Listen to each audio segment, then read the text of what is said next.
ontem nós falamos muito a respeito da importância da avaliação diagnóstica, né? Da importância da realização de exames para poder realizar a identificação, o diagnóstico da nefropatia que acometia o paciente.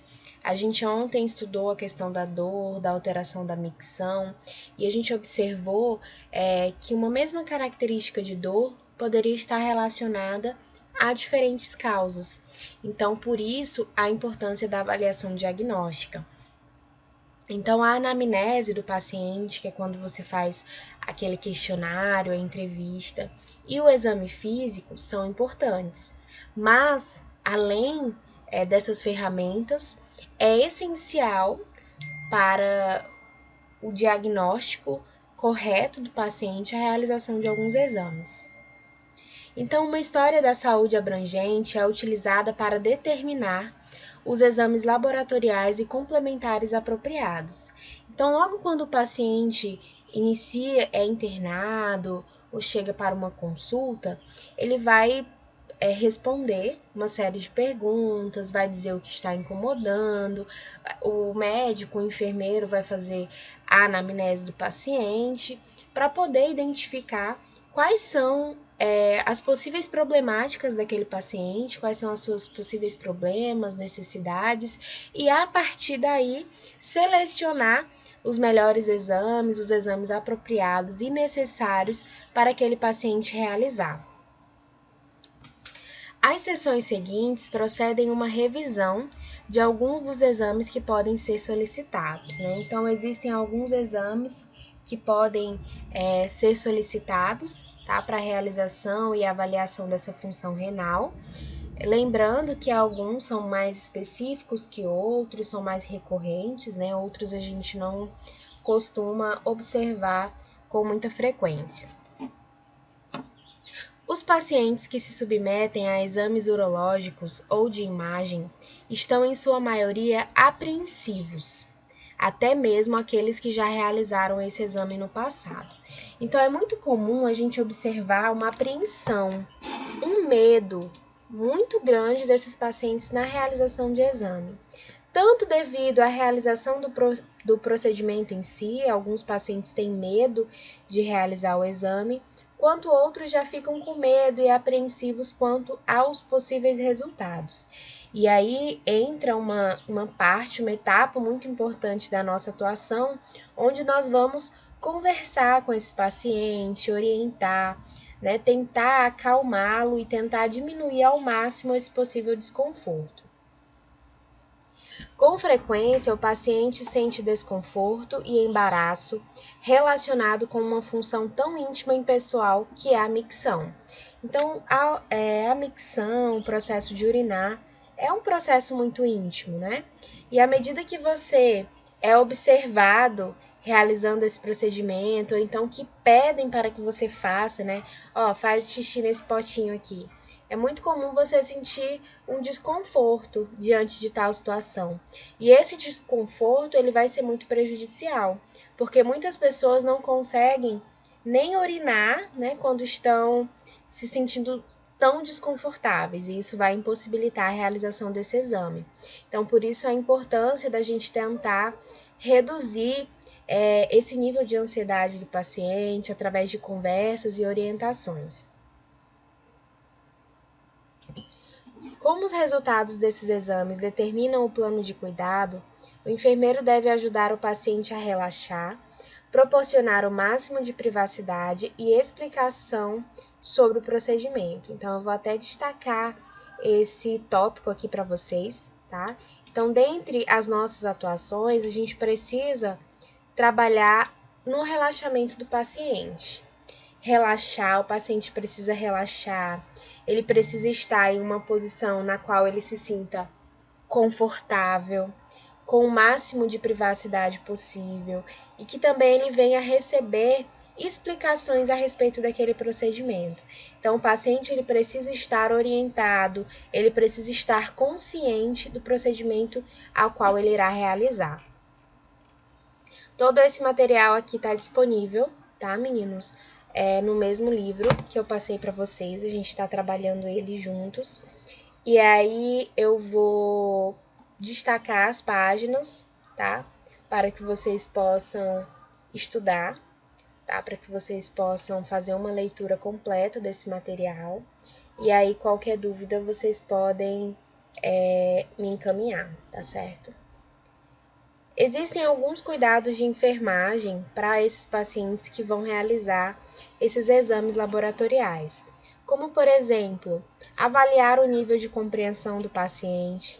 Então, você tem que saber o que é que o seu paciente conhece a respeito daquele exame que ele vai realizar uma descrição do exame em uma linguagem que o paciente possa compreender. Então, sempre que vocês forem conversar com o paciente, explicar o exame que vai ser realizado, você tem que utilizar uma linguagem simples, uma linguagem de fácil compreensão, para que o seu paciente possa vir a compreender e entender a respeito do que você está falando. Reforçar algumas informações a respeito dos resultados, dos cuidados com o acompanhante, né? Então, a gente tem que trabalhar muito em relação à educação, à explicação do procedimento na qual o paciente vai realizar. Em casos que o paciente está sentindo dor, a dor ela também pode vir a prejudicar muito a realização desses exames. Então, nós podemos avaliar quanto ao nível de dor do paciente, né? Saber qual é a dor, qual o tipo de dor, quando que acontece, para que a gente possa poder trabalhar de uma maneira mais significativa, né, em relação ao alívio da dor. Administrar alguns medicamentos para aliviar a dor do paciente, porque se esse paciente estiver sentindo dor, ele não vai conseguir realizar esse exame de maneira satisfatória. Então, o paciente ele precisa estar se sentindo o máximo possível confortável, né? Então, aqui existem outros cuidados de enfermagem, tá? Que eles descrevem aqui para vocês. Vocês podem estar fazendo uma leitura, como, por exemplo, em relação ao medo, né? Quando o paciente está sentindo medo, ansiedade antes da realização de um exame.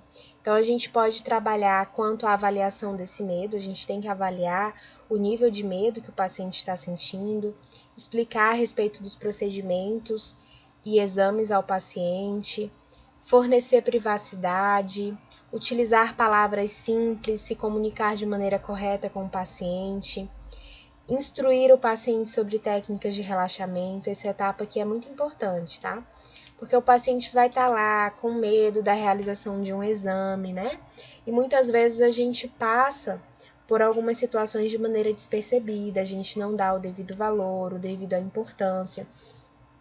Então, você conversar com seu paciente, você orientá-lo de como ele pode ficar calmo, de quais as possíveis medidas de relaxamento que ele pode ter, né? A técnica de respiração, a própria conversa, o próprio diálogo também é uma medida de relaxamento. Então, são algumas condições das quais nós podemos trabalhar para aliviar o medo do paciente. Agora vamos falar especificamente a respeito dos exames diagnósticos utilizados, tá? Nós temos o exame de urina, o exame simples de urina e o exame de cultura. Eles possuem algumas diferenças, até eu acredito que eu já comentei, né, alguns pontos com vocês, mas que eles são extremamente úteis nesse processo diagnóstico. Então vamos lá. O exame de urina ele fornece informações clínicas importantes sobre a função renal e também sobre outras doenças, como por exemplo a diabetes. Então, nesses exames de urina, a gente consegue observar alguns componentes que eu vou trabalhar aqui com vocês daqui a pouquinho e que podem nos fornecer no diagnóstico dessa doença renal ou também de alguma outra alteração metabólica, tá? De alguma outra doença que atingiu o corpo, como é o caso da diabetes, tá? A gente viu que em caso de diabetes o paciente pode ter um aumento, né, de glicose na corrente sanguínea, tá? Então, isso pode ser uma consequência de casos mais graves da diabetes, logicamente, né, onde a gente vai ter uma concentração maior de glicose na urina e que podem ser diagnosticadas e identificadas através deste exame. A cultura de urina também é um exame onde a gente vai fazer a coleta da urina, tá? Mas no caso, a cultura ela tem outro objetivo, ela tem um objetivo mais específico. No caso da cultura, nós vamos utilizar para identificar a presença de bactérias, tá? Então, a cultura de urina, ela serve de maneira exclusiva para a gente identificar essas bactérias que estão presentes na urina e também os antibióticos aos quais essa infecção ela possa vir a ser tratada. Tá? Então, o exame de urina ele é um exame mais abrangente, onde nós vamos avaliar outras composições, enquanto que o exame de cultura ele é utilizado, para a identificação de presença de bactérias, né, no caso de uma infecção urinária, e também os antibióticos para o qual podem ser utilizados e empregados no tratamento dessa infecção.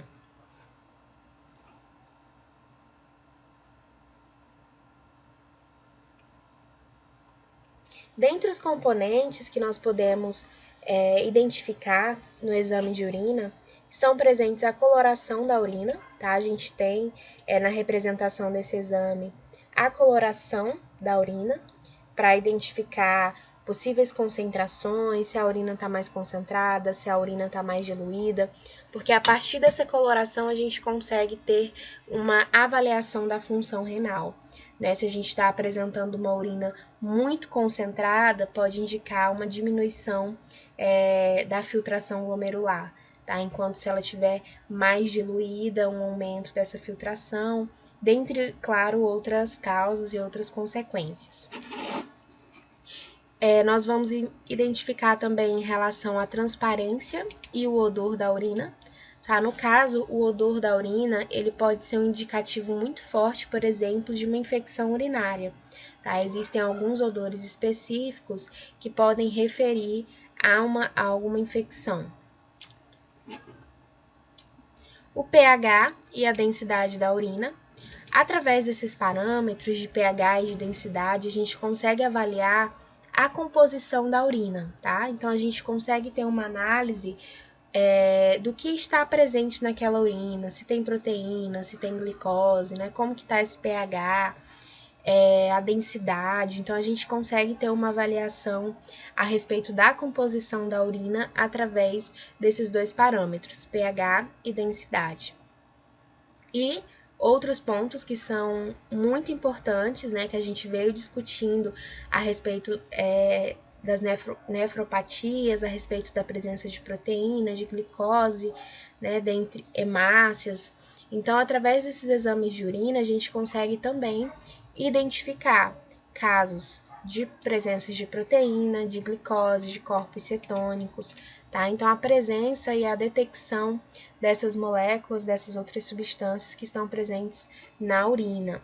Então, esse exame de urina ele vai ser muito importante e extremamente útil, tá? Na realização, no diagnóstico. Então, para a gente saber se um paciente está tendo perda de proteína na urina, ele precisa fazer esse exame. Ou então, se ele está tendo perda de glicose, né? Então, a gente consegue identificar através desses exames de urina para saber como que está a composição da urina.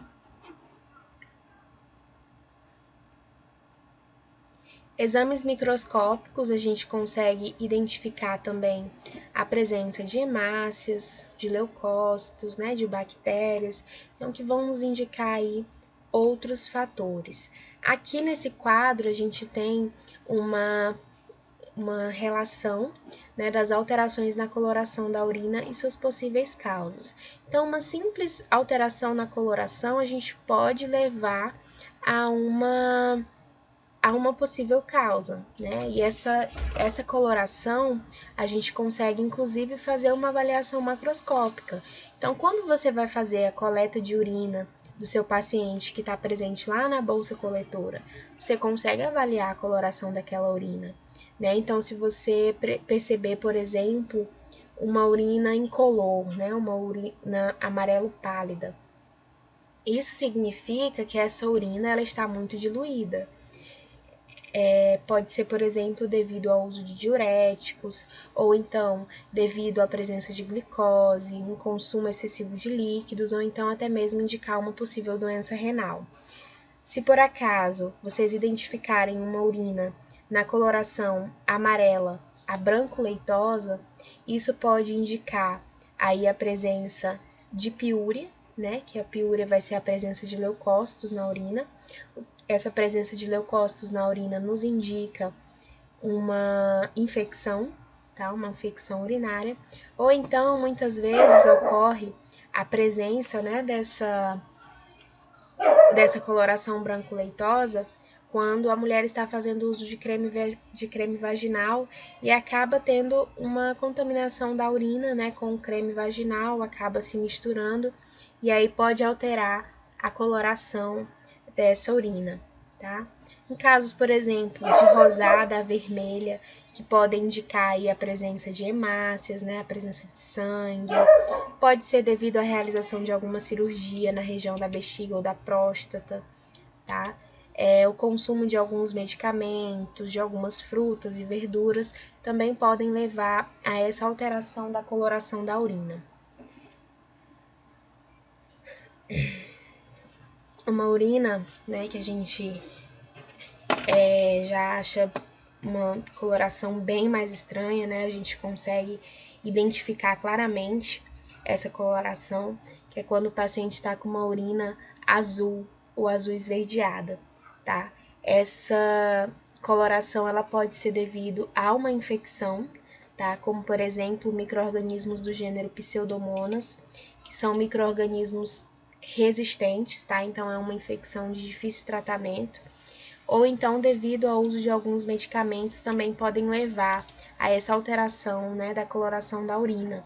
Então essas colorações, meninos, a gente consegue fazer macroscopicamente, tá? Então você avalia sempre que vocês forem fazer uma anotação de enfermagem, que vocês forem fazer a coleta, né, da urina, o descarte da urina, ou vocês forem auxiliar o paciente no banheiro, vocês vão identificar essa coloração, tá? Então, a avaliação dessa coloração da urina ela é muito importante, porque ela pode indicar uma alteração renal ou uma alteração metabólica. Então, a gente precisa fazer o acompanhamento dessa coloração, tá? Só um momentinho aqui.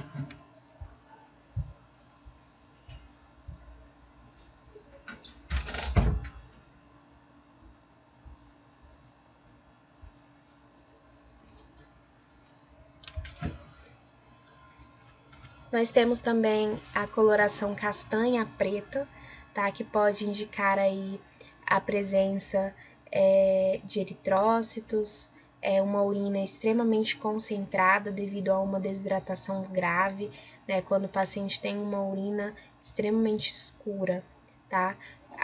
Devido ao uso de preparações de ferro, também uso de alguns medicamentos, alguns produtos, meninos, de origem natural, né, como por exemplo produtos que contêm sene, né, uma planta medicinal. Então, às vezes, esses medicamentos ou esse consumo do paciente pode levar a uma alteração da urina. E muitas vezes o paciente fica assustado, né, devido à coloração da urina e não sabe a causa, sendo que muitas vezes a causa pode estar ligada ao consumo de algum chá ou consumo de algum medicamento. Então, por isso a importância da gente ter conhecimento, né, a respeito da prática do paciente. Então, se você vai receber um paciente que está queixando da alteração na urina, você tem que saber como é o padrão alimentar desse paciente, se ele está fazendo uso de algum medicamento, se ele toma algum chá regularmente, porque todos esses fatores eles podem vir a causar, né, alterações nessa coloração da urina e muitas vezes não necessariamente elas estarão ligadas a um adoecimento, a uma causa patológica, tá? Então, por isso a importância da gente saber identificar, né, essas possíveis alterações.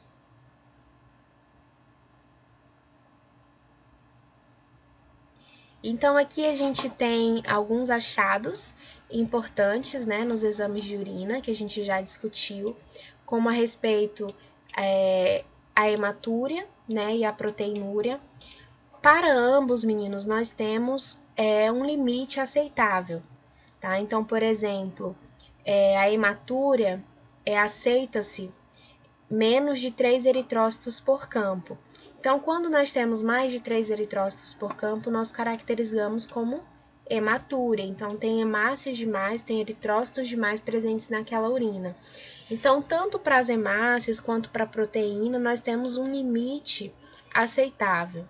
Essa hematúria, ela pode ser observada microscopicamente, né? Então, para você conseguir identificar a presença de hemácias, você não consegue a olho nu, mas a hematúria ela pode ser tão intensa que você consegue observar na urina, no débito urinário do paciente, a presença de sangue, tá? Então, a hematúria, ela dependendo aí, né, do grau de acometimento, ela pode identificar como essas duas características, macroscópicas ou microscópicas.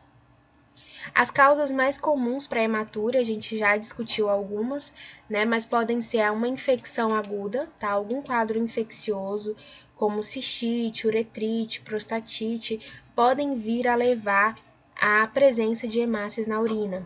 Ou então presença de cálculos renais também é muito comum, tá?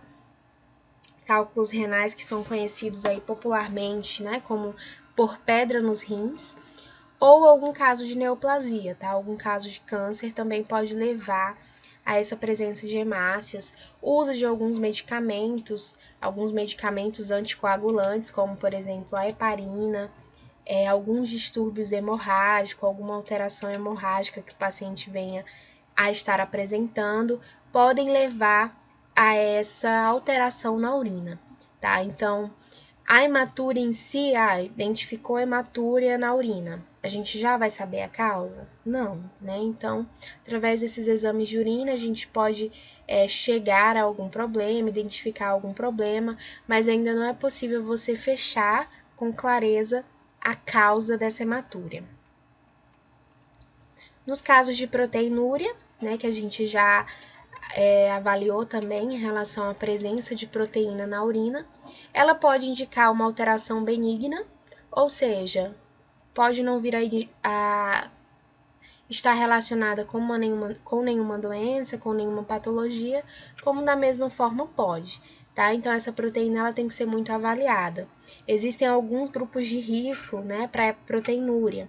Por exemplo, casos de pessoas diabéticas. Então, quando diabéticos apresentam a presença de proteinúria, pode indicar uma nefropatia diabética. Então, a gente tem que avaliar quanto a isso, né? Ou então, quando um paciente é hipertenso, grávidas hipertensas e que apresentam proteinúria possuem um risco muito grande, né, de vir a ter algumas síndromes hipertensivas graves, então a gente precisa ter um acompanhamento muito grande, tá?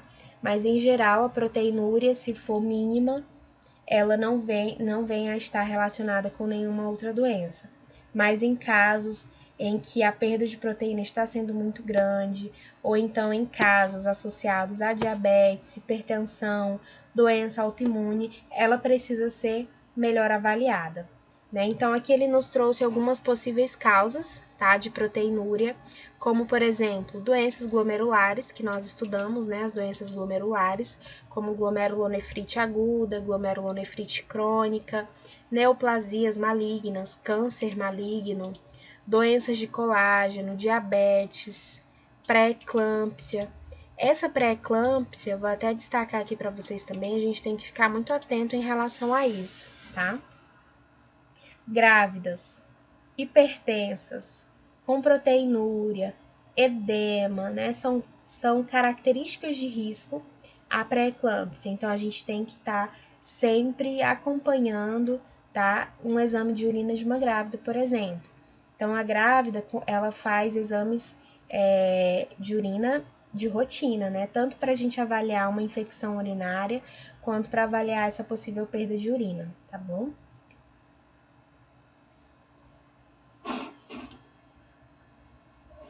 Algumas outras alterações, como por exemplo, insuficiência cardíaca, né? Em casos de insuficiência cardíaca, também podem nos levar aí a casos de proteinúria, uso de alguns medicamentos, como inibidores da ECA, anti-inflamatórios, também podem levar a essa perda de urina, tá? Então, assim, por isso que eu digo para vocês, antes da gente avaliar um exame, né, antes de você avaliar um exame, você tem que saber todo o histórico do paciente. Você tem que saber se ele faz uso de medicamentos, como é a alimentação, como é a ingesta hídrica, se ele pratica atividade física, se ele tem outras doenças associadas, qual a condição atual dele, se ele sente dor, se ele sente algum incômodo, né? Então, você avaliar um exame por si só, você não consegue fechar todo o histórico do paciente, né? Por isso que você precisa ter todas essas informações adicionais.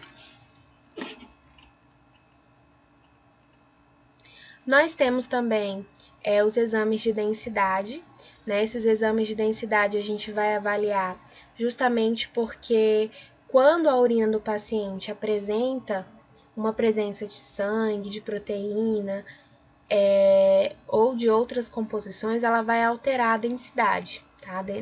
Normalmente, né, quando tem a presença desses outros compostos, a densidade ela fica maior. A densidade normal da urina é de 1010 a 1025. Então, em geral, né, quando existe a presença dessas outras substâncias na urina, como sangue, proteínas, cilindros, essa densidade normalmente ela está maior, né? E aí pode indicar possíveis alterações na filtração, na reabsorção, tá? Então, por isso a importância da avaliação dessa densidade. Nós temos algumas provas de função renal, né? Nessas provas de função renal, a gente vai avaliar a taxa de filtração glomerular. A gente viu que os glomérulos, eles são responsáveis pela filtração do sangue, né? Então, o processo de formação da urina começa-se ali na região do glomérulo. A taxa de filtração glomerular é a quantidade aí que esse glomérulo vai estar realizando essa filtração. Para, né, que nós possamos considerar normal, a gente considera normal até uma taxa de filtração glomerular menor que 50% do normal. Então, por isso, até, né, reforçando aqui aquela aula de transplante renal, né, por conta disso, uma pessoa com um único rim, ela consegue ter uma vida normal, porque aceita-se até uma taxa reduzida menor que 50%. Tá? Então, por conta disso, uma pessoa que doou o rim, né, mesmo ela doando o rim, ficando apenas com um, a taxa de filtração desse único rim é capaz de suportar todas as necessidades do corpo daquela pessoa, tá? Claro que muitas vezes, né, são impostas algumas limitações, algumas observações, mas, em geral, essa pessoa consegue ter uma rotina de vida considerável. A função renal, ela pode ser avaliada de modo mais acurado quando vários exames são realizados. Então, para a gente ter uma real análise, né, de como que está o funcionamento renal, de preferência, a gente precisa ter vários exames para a gente saber como que está o funcionamento do rim, tá? Com um único exame, fazendo só um exame de urina, por exemplo, você não consegue ter essa análise com muita clareza da função renal, tá? Por isso a importância de diversos exames para a gente poder avaliar como que está o funcionamento do rim. Como, por exemplo, concentração renal, né? Então, alguns exames para a gente identificar como que está a concentração da urina, se o rim ele está conseguindo concentrar ou se a urina está muito concentrada ou se a urina está muito diluída. Então, através desses exames, dessas provas de concentração renal, a gente consegue avaliar como que está o funcionamento do rim. A depuração de creatinina, então a gente viu que a creatinina ela é um produto do nosso metabolismo, né, que deve ser eliminada. Então essa depuração de creatinina é a quantidade de creatinina que sai do nosso corpo em um certo período de tempo, tá? Então essa depuração de creatinina ela também tem que ser avaliada. Os níveis séricos de creatinina, o que significa nível sérico? Nível sérico é a quantidade de creatinina que tem na corrente sanguínea, tá? Isso significa nível sérico. Porque a creatinina, como é um produto metabólico, de preferência ela tem que ser eliminada, né? Só que devido a alguma alteração da função renal, ela acaba sendo absorvida e permanece na corrente sanguínea. Então, quando nós estamos com níveis séricos elevados, ou seja, presença elevada de creatinina na corrente sanguínea, pode indicar uma alteração da função renal. Ou então, né, os mesmos indícios podem ser relacionados à presença de ureia na corrente sanguínea. Então, quando tem presença de ureia, que também é um produto do metabolismo, e ela se concentra na corrente sanguínea, pode aí nos indicar uma alteração dessa função renal.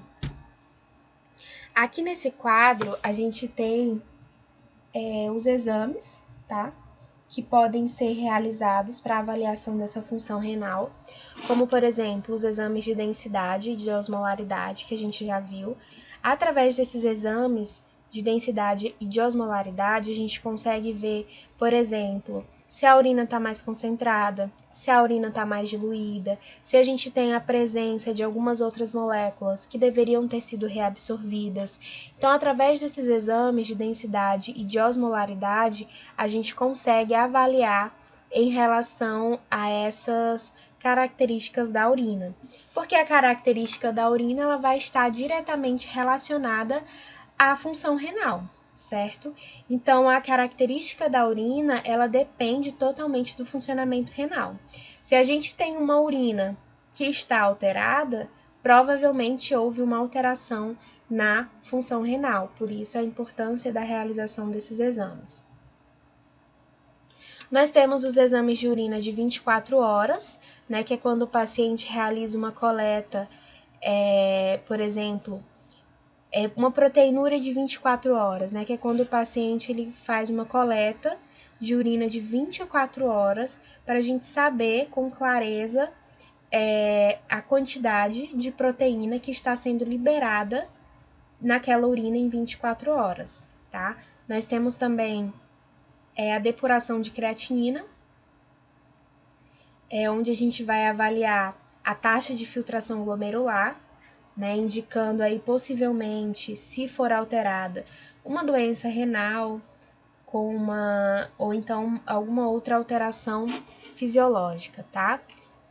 Outros níveis séricos, né? Sempre que vocês ouvirem falar em relação a nível sérico, a gente vai estar relacionando a presença na corrente sanguínea, tá? Então, níveis séricos de creatinina estão relacionados à presença de creatinina na corrente sanguínea. Níveis séricos de ureia, presença de ureia na corrente sanguínea. Como eu já venho falando, né, repetidas vezes para vocês, a presença de ureia e de creatinina na corrente sanguínea servem como um indício para a avaliação da eficiência renal, porque tanto a ureia quanto a creatinina, elas são formadas através do metabolismo do nosso corpo, dos músculos, e deveriam ser eliminadas através da urina. Mas quando a gente tem essa alteração da função renal, quando o rim ele não está atuando de maneira apropriada, essas substâncias, ureia e creatinina, ficam acumuladas na corrente sanguínea. Então, a gente tem alguns limites, né, de aceitação, como, por exemplo, a creatinina de 0,6 a 1,2 e de ureia de 7 a 18. Então, quando a gente tem um aumento ou de ureia ou de creatinina na corrente sanguínea, pode estar nos indicando aí pode estar nos indicando alguma alteração renal, tá? Então, por isso a importância da realização desses exames séricos. Então, por meio desses exames, né, de densidade, de osmolaridade, depuração da creatinina e níveis séricos, a gente consegue ter uma avaliação da função renal. A gente consegue saber se o rim ele está funcionando bem ou não, tá bom?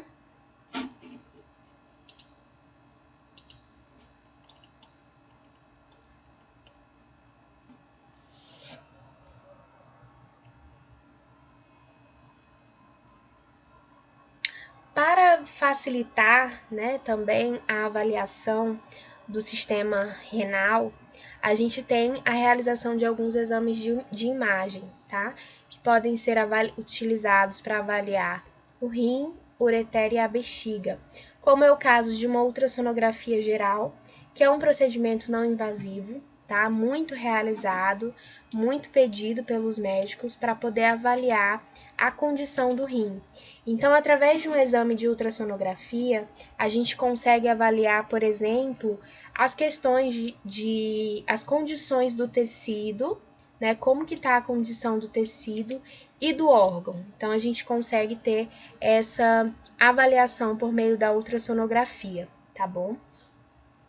Podem ser identificadas questões anormais, como, por exemplo, presença de líquido, presença de massa, malformação, alterações no tamanho de órgãos e algumas obstruções, né? Então, como, por exemplo, presença de cálculo renal, né, que pode indicar aí uma possível obstrução. A gente consegue identificar através de uma ultrassonografia, tá? Ou então alteração no tamanho dos rins, por exemplo, a gente também consegue avaliar, né? A gente viu que na glomerulonefrite crônica, o rim ele pode sofrer uma leve diminuição do seu tamanho, né? Isso a gente consegue observar, por exemplo, através do exame de ultrassonografia. A ultrassonografia da bexiga também é um método não invasivo e ele é utilizado para poder medir o volume urinário na bexiga. Então, esse é um exame na qual o paciente ele tem que realizar com a bexiga cheia, né? Então, a gente pede para o paciente ficar com a bexiga cheia. Ou então, dependendo, né, se forem outros fatores a serem avaliados, a gente vai trabalhar com outras orientações. Podem ser indicados, por exemplo, para pacientes que estão com polaciúria, com incapacidade de urinar, né? Então, aqueles pacientes que não estão conseguindo urinar, aqueles pacientes que ficaram por muito tempo fazendo uso de uma sonda vesical e agora que foi retirada a sonda, eles não conseguem urinar. A gente pode fazer a realização dessa ultrassonografia para ver como que está a concentração da bexiga, a dilatação e se tem alguma alteração, alguma obstrução no canal e que está impedindo o paciente de urinar.